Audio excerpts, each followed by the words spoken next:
Stock మార్కెట్లో అపార అనుభవం ఉన్న ఏంజల్ బ్రోకింగ్ సంస్థలో డీమ్యాట్ అకౌంట్ ఓపెన్ చేసుకోండి. కేవలం 5 నిమిషాల్లో మీకు డీమ్యాట్ అకౌంట్ ఓపెన్ అయిపోతుంది. Zero cost. మీరు ₹1 కూడా పే చేయని అవసరం లేదు. కేవలం మీ దగ్గర ఉండవలసింది మీ PAN card, Aadhaar card, bank account. ఈ వీడియో కింద ఉన్న లింక్ క్లిక్ చేస్తే కేవలం 5 నిమిషాల్లోపే డీమ్యాట్ అకౌంట్ ఓపెన్ చేసి ట్రేడింగ్ కూడా స్టార్ట్ చేసేయచ్చు.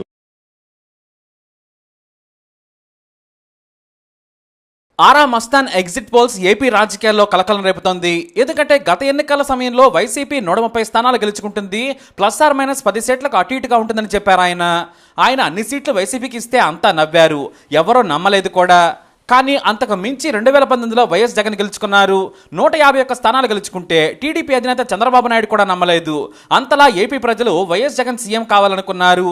ఈసారి కూడా ఆరా మస్తాన్ గతంలో కంటే కూడా మెరుగైన శాంపిల్స్తో ఎగ్జిట్ పోల్స్ నిర్వహించామని ఫలితాలను ప్రకటించారు. వాటి వివరాలు ఇలా ఉన్నాయి. ఈ ఎన్నికల్లో మరోసారి వైఎస్ జగన్ సీఎంగా అధికారం చేపట్టబోతున్నారు. ఖచ్చితంగా 94 నుంచి 104 సీట్లు గెలవబోతున్నారు. వైసీపీకి ఈసారి గతం కంటే కాస్త తక్కువగా 49.4% ఓట్లు వస్తాయని ఆరా మస్తాన్ అంచనా వేశారు. ఇక టీడీపీకి 47.5% ఓట్లతో ఆరా మస్తాన్ ఎగ్జిట్ పోల్స్ అంచనా. ఇతరులకు 3.1% ఓట్లు పోలయ్యాయి. అయితే వైసీపీకి ప్రభుత్వ వ్యతిరేకత ఉన్నప్పటికీ 50 స్థానాల వరకు తగ్గినా కూడా అధికారం చేపడతారని తెలిపారు ఆయన. ల్యాండ్ టైటిలింగ్ యాక్ట్ వల్ల వైసీపీ చాలా స్థానాలు కోల్పోవాల్సి వచ్చింది. చాలా మంది ప్రజలు తమ భూములను కోల్పోతారనే భయం వల్ల కూటమికి ఓటేశారు. ఇన్ని స్థానాలు ఎందుకు వస్తున్నాయంటే రూరల్ ఓట్ బ్యాంక్ గంపగుత్తగా వైసీపీకి పడింది.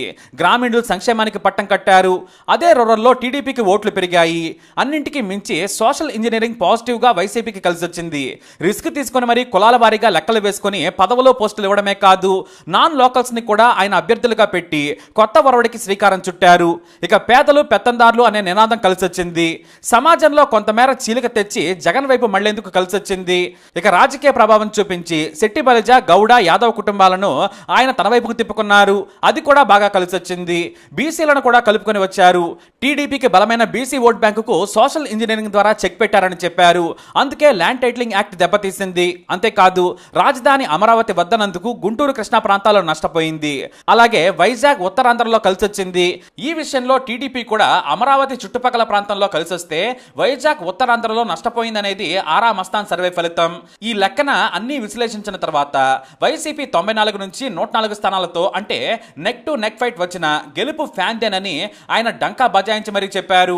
ఇక టీడీపీ ఈసారి గతం కంటే మరిన్ని స్థానాలు గెలుచుకుంటుంది. 71 నుంచి 81 స్థానాలు గెలుచుకొని ఈసారి కూడా అధికారానికి దూరం అవుతుందని ఆరా మస్తాన్ తెలిపారు. టీడీపీకి ప్రభుత్వ ఉద్యోగులు, అర్బన్ ఓటర్లు, రాష్ట్రంలో అభివృద్ధి కనిపించాలని కోరుకునే ఉన్నత చదువులు చదువుకున్న వారు బలంగా మద్దతు తెలిపారని వివరించారు ఆయన. పేద, దిగువ మధ్యతరగతి ఓటర్లంతా కూడా వైసీపీకి మొగ్గు చూపారు. సంక్షేమ పథకాలదే విజయమని చెప్పారు ఆయన. ఇక జనసేన గురించి కూడా ఆసక్తికర ఫలితాలను వెల్లడించారు ఆరా మస్తాన్. మొత్తం 21 స్థానాల్లో పోటీ చేస్తే 14 నుంచి 16 స్థానాలను పవన్ కళ్యాణ్ పార్టీ గెలుచుకుంటుందని తెలిపారు. అంతేకాదు పిఠాపురం నుంచి పవన్ కళ్యాణ్ గెలిచే అవకాశాలు మెండుగా ఉన్నాయని చెప్పుకొచ్చారు ఆయన. ఇక ఆరా మస్తాన్ సర్వేకు మంచి క్రెడిబిలిటీనే ఉంది. సరిగ్గా పోలింగ్ రోజు కూడా ఓ టీవీ ఛానల్లో కూర్చున్నారు ఆరా మస్తాన్. ఆ రోజే గట్టి పోటీ ఉంటుంది, టీడీపీకి ఎడ్జి ఉండే ఛాన్స్ కనిపిస్తోంది, కాకపోతే పూర్తి ఓటింగ్ అయ్యాకే ఫలితాలను చెబుతానన్నారు. ఆ టైంలో చెప్పలేనన్నారు. అయితే పూర్తి ఓటింగ్ అయ్యాక తీసుకున్న శాంపిల్స్ తో వైసీపీ మరోసారి అధికారం చేపట్టబోతోంది అని ఆరా మస్తాన్ అంచనా వేశారు.